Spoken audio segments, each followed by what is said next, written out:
welcome back to our vlogs. We have been away for a little bit, but we are back again with some fresh material, some amazing topics and vlogs to help you all along with your journeys, and we're doing this weekly. Now, it has been a minute, however, we always have you guys in mind. We're always thinking of new ways to improve your lives, give you tips and give you food for thought, no pun intended. So today we're going to talk a little bit about how to eat out. One of the biggest and most challenging things anyone has to go through, particularly when they're on any type of health journey, is how to manage eating out. What do? Do you just go and panic? Do you treat the event as something to have so much anxiety about that you can't actually focus on why you're there in the first place? So these are all questions that we're going to try and answer today and give you a couple of hints and tips to help you along the way. And we all know that you have your best intentions, right? So you want to go out, you want to eat really well and have a nutritious meal, but for various reasons, from peer pressure, maybe not wanting to tell family and friends that you're on sort of a health kick, maybe the fear of being judged, or maybe just a lack of willpower and, delving into temptation yourself. So whatever these reasons are, we are going to share with you some really handy tips of things that you can do before you go, during the meal itself, and even afterwards, that are so manageable for you that it will really take the whole thought of eating out and trying to really focus on making this the healthiest meal. It will take all the thought out of it and make this so much more of an easier and simpler journey for you. Now, of course, as with anything else, whether it's the part of your health and fitness journey or anything else in life, when you fail to prepare, you prepare to fail. Now, this counts very much in this case, because as we all know, in any given time when you're invited to an occasion outside, you immediately start thinking of all your favourite foods, if you've been there before, or if you haven't, you start thinking of all the things you've really been craving recently. Do those things necessarily fit within your macros or your journey? Maybe not.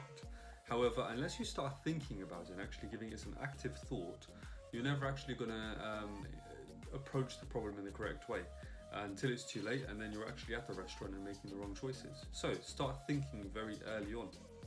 I totally agree with that. And in relation to actually thinking about it, actually tell yourself, today I am going to go to X restaurant and I am going to make this experience the most healthiest experience. I'm going to go in there and order XYZ. Actually tell yourself your intentions, because there's one thing just overall saying I'm on a health kick, and then you go somewhere and it doesn't quite turn out right and you order whatever you did, you come out feeling bloated, and you repeat it. It just falls into a vicious cycle. Whereas actually having that thought that Shaf's talking about and actually forming an intention in your mind, and to go even one step further, we would encourage you that take that intention and share it with your loved ones. So if you're going out with your spouse on date night, tell them, if you can, tell them. Even if you're not going out with your spouse on date night and perhaps you're going out with friends or colleagues, even by telling your spouse, you'll be able to come home and almost report to him and her about the success that you've created for yourself that very evening. So either sharing your intention with somebody who you feel will support you and you can be accountable towards, or sharing your intention with the people that you're going with. So if you feel like you can share that with friends or colleagues, and if you feel comfortable, let them know beforehand that, hey guys, I'm on a health kick, so this sounds really good. You don't need to make a real statement of it, but maybe while you're all looking at restaurants and you're on your WhatsApp group looking at all the different restaurants you can go to, and someone mentions X restaurant, you might say, hey, that works really well because I'm on a health kick, so I'm really glad that we've chosen this restaurant. Now you've also planted the seed in everybody's mind so that they expect you to not be ordering maybe what you used to order. Actually, they're going to expect you to come and order whatever it is that's going to be more nutritious for you. Absolutely right. And I think going back to the start of that tip, which is setting the intention, it's just the same thing as when you go to an interview or you go to the gym. You know going into it, if you're telling yourself you're going to smash it, you're going to smash it. So very similar to that process there. Going into this this social occasion or whatever it might be, telling yourself that today I'm going to go there and I'm going to stay strong, stay on making the right decisions that follow whatever your macro guidance might be, means that you're going to actually go in there and make that much more of an effort to stay with it. And if you're making an effort to stay with it, it means you're then more likely to tell people around you and actually possibly inspire others as well to make better choices. And on the topic of telling others, I actually learnt this really cool tip from a book I read a couple of months ago, which talked about peer pressure. So a lot of people worry about, or in this case, worry about making healthier choices when they go out to eat because they feel like people will, what's the word? They'll encounter a bit of peer pressure, they might get a bit of judgment, they might have people laughing at them, or they might have people, making maybe horrible jokes. And a really good thing to do, which, like I said, I read about, is trying to target who the ringleader is in your group. There's always one ringleader, right? There's always that one person who's a bit more outspoken, a little bit more of a natural leader. So actually maybe speaking to him or her before you go for your meal and telling them, by the way, just to let you know, I've started this health journey, and really level with them, maybe have a heart to heart. So it's not a funny conversation. It's more of a very serious, level-headed, you sharing and opening up and saying, hey, I'm on this health journey where I'm really trying to lose weight, if it is what you're trying to do, of course. So I'm really trying to lose weight, and I'm really trying to make conscious efforts to eat better, to exercise, and I'm feeling really good about it. Like, it's giving me loads of energy and it's making me feel more positive. At which point you would probably say, that's great. I mean, look, if it's so good that you're telling me, and ultimately if this is something you're trying to do, then I'm going to support it however I can. Thank you, because I'm really worried, like when we go out as a group of friends, like I don't want people just watching me, or I don't want to feel judged. Like, I'm happy for everybody else to eat what they want, but I really want to make conscious, healthier decisions for myself. So the thing is, of course, I'm glad you told me, and at least now I know I can help you make whatever choices you're trying to make. And there you have it. By having that sort of discussion, the kind of ringleader is now fully aware of what you're doing, is a lot more maybe inspired and feels really positive that you've shared that piece of real personal information with them. And now when you go out as a group, it's usually the ringleader who starts the jokes, where now the ringleader is going to be on your side. And really, if you look at it, no one else is going to start those jokes. You're probably going to encounter maybe one person might make a joke if they are.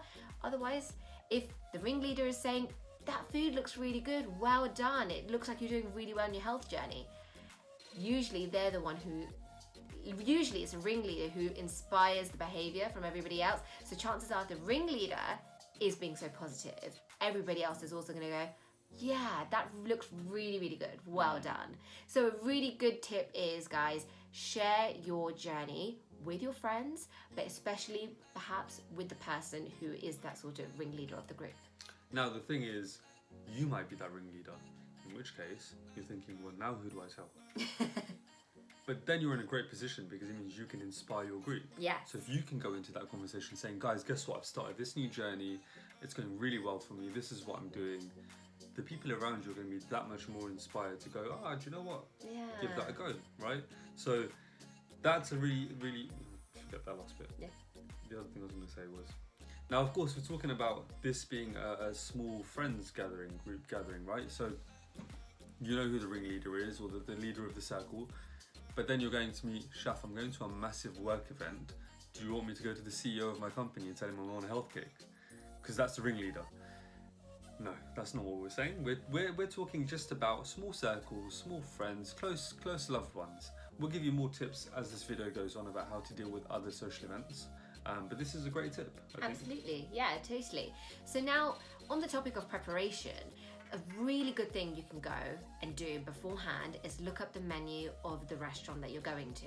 You see, when you go hungry and you go full of excitement and full of endorphins and you've got all your friends around you, you might feel then tempted to open the menu and perhaps go for something that you didn't intend to go for. Whereas actually, if you can look at the menu beforehand, most restaurants have their menu online. A good tip is that if they don't have a menu online, perhaps they don't have a website, a lot of companies do use Zomato, and they also use Just Eat. So you can go onto their Just Eat profile and have a look at the menu too. So have a look at the menu, decide what you're gonna have, and then when you go to the restaurant, when the waiter or waitress comes to give you a menu, just say, don't worry, I don't need a menu, thank you very much. Because actually taking the menu and looking at all the other choices is now presenting you with a situation where you now have to remake that choice. And it's harder to remake that choice when you're smelling the aromas from the kitchen, when you've got your friends around you who are saying, oh, shall I have garlic bread? Shall I have pizza? Shall I have this? Shall I have that? So instead, make your life really simple. Don't take a menu when you're there.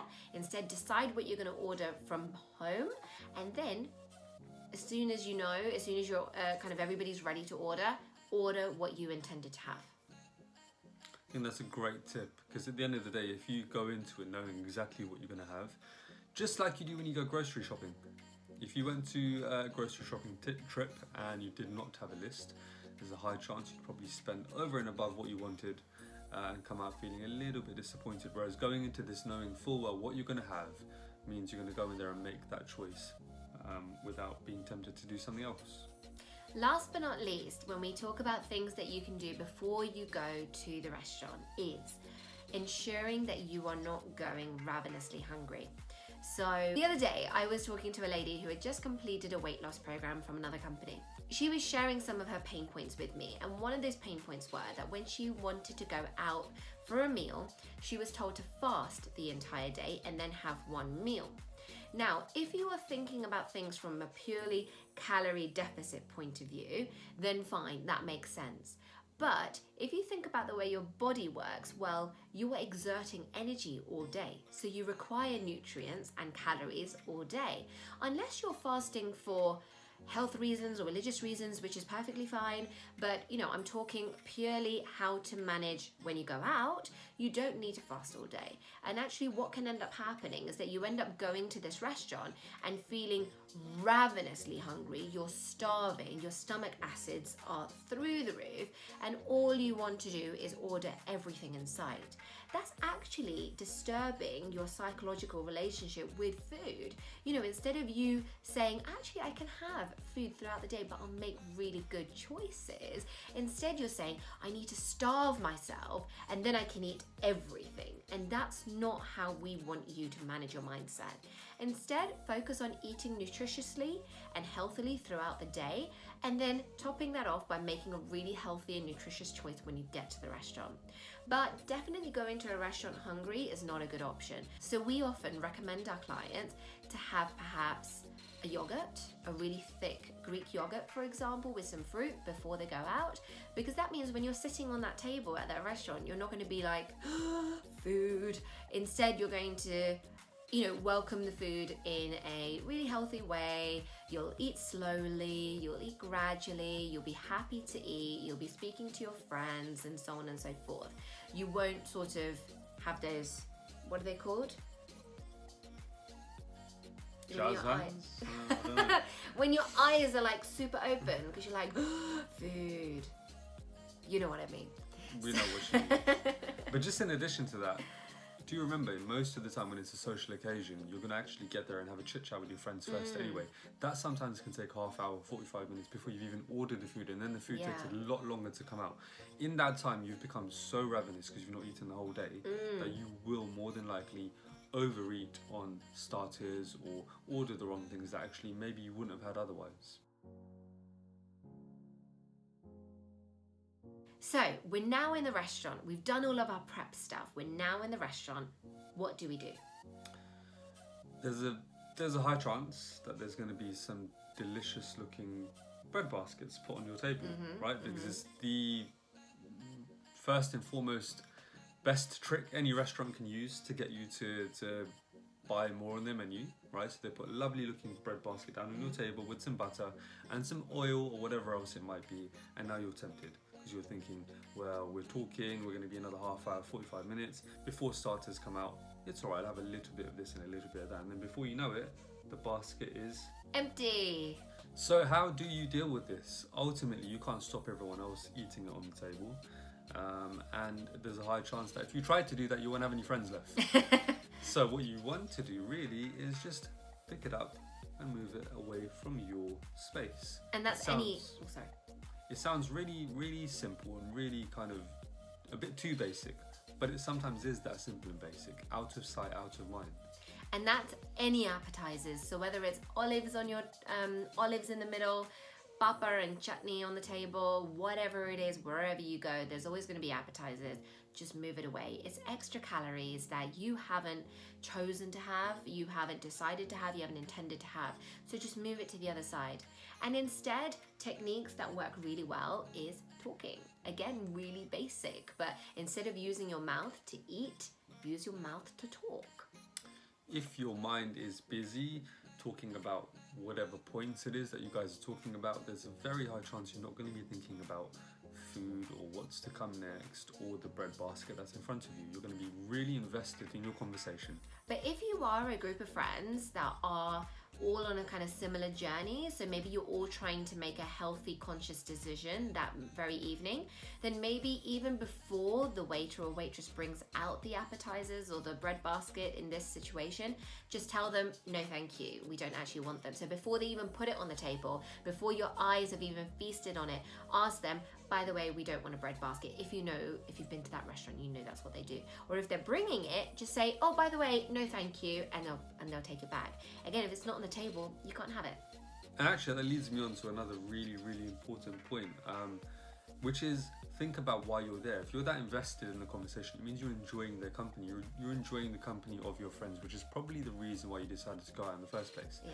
And this is a big, big point which I talk about with a lot of my personal training clients, which is when you're making arrangements to go out, usually it's split into a couple of groups. You have the people you really, really want to see, friends, family, whatever else. You then have the people who you kind of have to see because you've not seen them in a long time. You may still want to see them, but it's been a long time. And then you've got the people who you kind of have no choice but to see. And we have that sometimes too, which is, the odd meeting here or there, and you've got no choice, but you do have to attend. Should you be making the same decision-making? Should you be having the same decision-making process throughout all three groups? If you're there to enjoy the company of your friends, or even the odd meeting that you may have and the person you've not seen in a long time, you're still there to enjoy their company. So should you be there thinking more about the food or be thinking about enjoying that person's company? Do you remember, enjoying their company comes in the form of talking, conversating, enjoying each other's company and the time you're spending together, rather than thinking about, oh my God, I've not had bread in a long time, or whatever else it might be. And that means you could be anywhere. You could be in a restaurant, you could be at someone's house or your own home, you could be in a coffee shop, and it should be as equally enjoyable in every environment. Why? Because you should not be there for the food, you're there for the company. You're there to spend time with people. So don't let that get lost. You want to make sure that you remember why you were there in the first place. You're there to spend time with your loved ones. You're there to have a conversation. You're there to connect and solidify those bonds that are so important. So don't allow food to take over. And I guess it comes back to that initial point we made at the start of the video, which is it's all about your intentions. If you're intending to go there, if you're intending to go there and actually just enjoy the company of your loved one or whoever else it might be, you're that much more likely to make better decisions. Absolutely. So then it comes to the meal. So you've ordered what you want to eat, right? Now, suppose there's some more food on the table, but you're full, you're content, right? Then a really good tip that we recommend is taking your napkin and popping it onto your plate. Why? Because a napkin, for some reason, when we've put it down, we don't want to eat off that same plate anymore. So actually you'll be less likely to be able to take anything out off anyone else's plate or off the sharing dishes. And of course, out of sight, out of mind. Once you put a napkin down, more likely than not, a waiter or waitress will come and take your plate away. So you actually have no dish anymore to actually be able to use. Kind of think of it as adding the full stop to the end of the sentence, right? So you're completing that part of that sentence, and adding that napkin to your plate just kind of concludes things and brings it to a nice It does. It does. It's these small little things that you can do, ladies and gents, that really change your approach and your focus and your way of doing things. And it's like we said, the smallest basics of things that can have such long-lasting effects on your psychology and the way that you act at that given time. Cool. So you've gone to the restaurant, you've made your intentions before you left. You know what you're going to do when you get there. You've picked what you're going to have from the website or from Just Eat or wherever it might be. And now you're there, you're enjoying the company, you've resisted the bread basket, and you've made your order, which is fantastic. There's that dangerous point in the middle. I call it no man's land. It's that dangerous point in the middle, which is that about 20 to 30 minute wait while you're waiting for all the food to come out. And people in that time are socializing, and therefore start to order the empty calories in the form of alcohol. So we're not saying you're not going to have any. However, we are saying that the more you do have, the more empty calories you're consuming, the more sugar you're having. And actually, in that time, once again, did you need to have it, or were you just enjoying the company of your loved one? And I think an important thing to think about again is, how do I want to feel at the end of this meal? That is a conversation you need to have yourself before you even come to the restaurant. And that was where we talked about setting your intentions about what you want to do. But then also throughout the meal, asking yourself, how do I want to feel at the end of this? And yes, fine, drinking loads of cocktails and things like that can be fun at the time. But how are you going to feel in an hour's time? Do you want to feel bloated? Do you want to feel like you've taken steps back on your health journey? Do you want to feel tired? Do you want to feel like you've got no energy? And correct me if I'm wrong, but I don't think anyone wants to feel that way, right? So something that I say to our clients is, it's either think of it as short-term pleasure, long-term misery, or short-term misery, long-term pleasure. And now the word misery, don't take it as, oh my gosh, it's like the worst thing ever. I mean, you know, it's just that little split second where all of your friends order an alcoholic drink, or all of your friends order dessert, or all of your friends might order a really cheesy pasta or something. And it's that split second where you order something else. Maybe you order a glass of water, or you order sparkling water with some lemon, or you order a really delicious, I don't know, grain salad or something like that. And it's that short-term split second where you feel, and then it goes really, really quickly. Before you know it, you're talking about something else, you're doing something else. And again, that same thing happens when the food comes. The food comes and you have a short-term split second of going, oh, that pizza looks really nice. And then as soon as you start eating your own meal, it's all forgotten, right? And actually you then end up feeling really good about yourself, that you made such a great decision, you fulfilled your intention. You know, we all love planning, but when that planning actually manifests into actions, we feel really happy, right? So that will generate lots of happiness for you. And then when you go home, that will be super, super happy for you too, because you'll know that you did really well, you feel really good, you don't feel bloated, you don't feel tired or lethargic. And the thing is, if you're a total socialite and you're out every other day, or you have a really busy week full of social arrangements, you have to question how many times are you going to go and make the wrong decisions, because before you know it, 3-4 events in the week, and your entire week is done. You've had all these calories you didn't want, you've had all these alcoholic drinks you didn't want, you've made all the wrong choices, and actually because of it you're feeling rubbish going into the weekend even. Yeah. And then you're going to do it all over again on the weekend. So really think about it and go, well, okay, I'm meeting X, Y, and Z over the week, and set your intention from the beginning. What are you going to do? Who are you really looking forward to spending time with? Think of it from that angle, and then actually start thinking about what is it you're going to do, how you're going to behave on that night out, which then means when you walk away from it, like Sonali said earlier, you're going to feel good for it. You're not going to feel rubbish. You're not going to feel lethargic, tired, down on energy. So the main meal is finished now. You've eaten exactly what you intended to eat way back from when you found it on the menu at home. First thing I would always do before your meal has even finished, or perhaps even when your meal first arrives onto the table, order yourself a herbal tea such as a peppermint tea, which is an amazing herbal tea for digestion, perhaps a chamomile tea, which is very soothing, very relaxing, or perhaps a green tea, which is an amazing source of antioxidants. But order yourself a lovely herbal tea. Why? Well, it provides all of those wonderful benefits that I just spoke about. Secondly, it will arrive even before everybody's desserts have been ordered, or perhaps desserts arrive. So that way, again, you are able to make a really good, nutritious, conscious decision before you get tempted. Third of all, what does chewing gum do?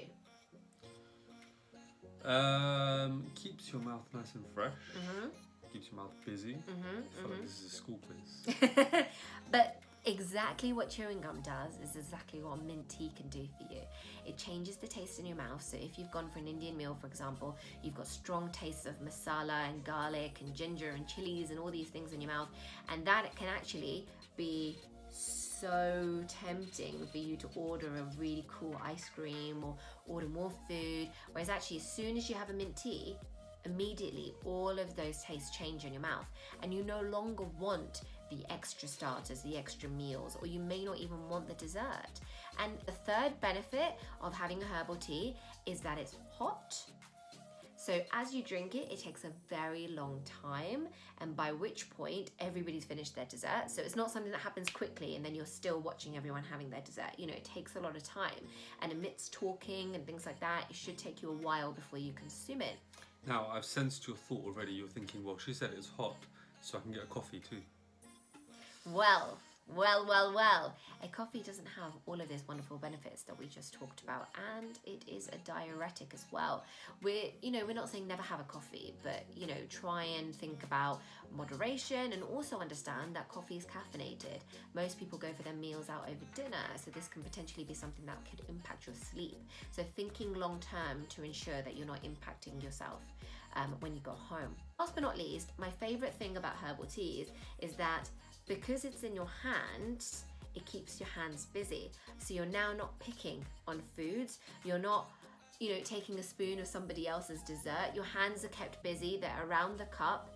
And that can be such a game changer for you to make sure that you make the right decision at that time. So you finished your meal. You've done well. You've completed what you set out to do. And now you have to make your journey home. The thing is, you've just consumed probably a few more calories than you normally would.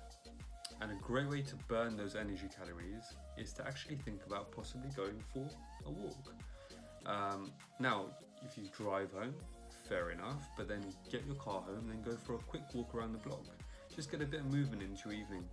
And if you're commuting home, you're taking a train, for example, coming in from inner London to outer London, whatever it might be, you might decide to actually walk a little bit further to the next station and then catch a tube. And that means you've just got a little bit more movement into your evening, a little bit more walking, and actually it's really, really good for your digestion as well. And last but not least, a really, really good tip for you is when you go home, whoever's keeping you accountable. So in my case, Shaq keeps me accountable. In his case, I keep him accountable. And for our clients, we keep them accountable. So what can be such a nice thing for you to do is go home, or maybe en route home, phone a friend and talk to them about what you just did. Tell them about your experience. Sometimes reliving that experience can really help you solidify these amazing decisions that you've made. You'll reflect on them and realize the real positive things that you did, things that you didn't even realize that you did, that you've now gone, hang on, that really helped. Or, she said this or he said this, and I noticed that was a really, really good thing on my part.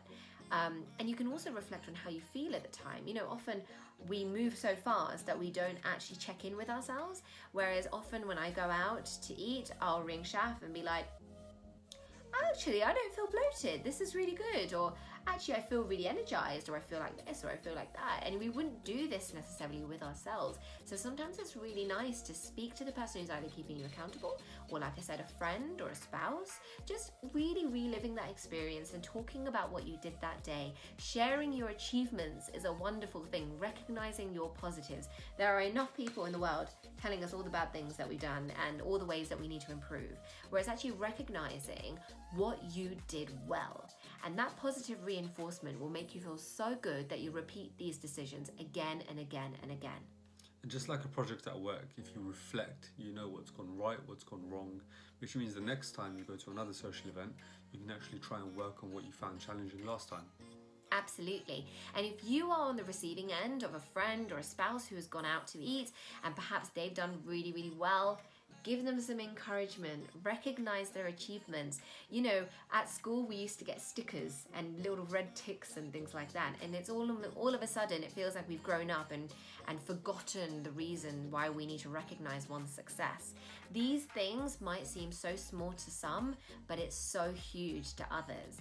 And if you've never been able to walk into a restaurant before making nutritious choices and you did that for the first time, that is huge. Massive. That's huge. So recognize it for others, and if it's you, a big well done to you. That's awesome. It can be so challenging for so many people. So really big well done, and make sure you congratulate others too.